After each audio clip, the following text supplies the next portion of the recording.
This is the answer to warm-up number 29, last warm-up of the week.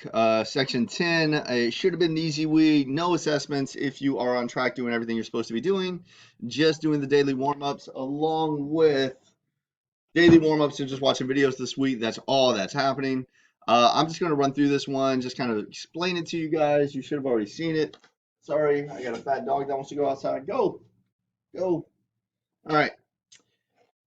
Now, looking at it, it says, which of the statements below are true? Select all that end up applying. If I end up looking, and it's talking about correlation. If you remember, we've done a warm-up already like this, where the correlation between -1 and 1. -1, +1, that's the correlation. All right.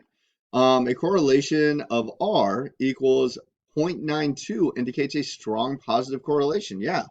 0.92, or if you look at it even money-wise, 92 cents is really close to $1.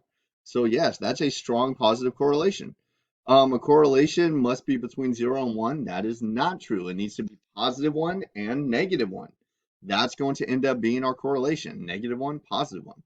A correlation of R equals -0.17 indicates a strong negative correlation. No, that's super close to 0. If you just think of a basic number line, or even money. 17 cents is way closer to 0 than it is to $1.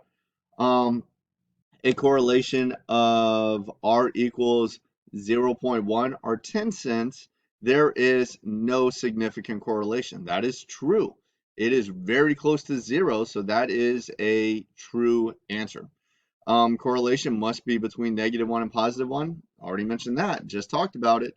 That is true. Correlation is between -1 and +1.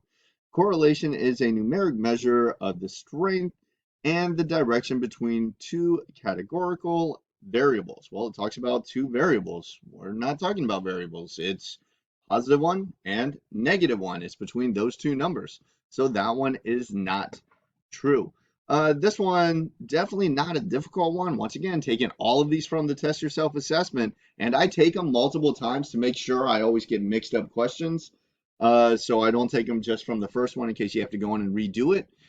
Keep YouTube open. I mean, these are free answers. I even made playlist of section 10, and I'm going to put a total of 10 of these problems with answers on YouTube under section 10.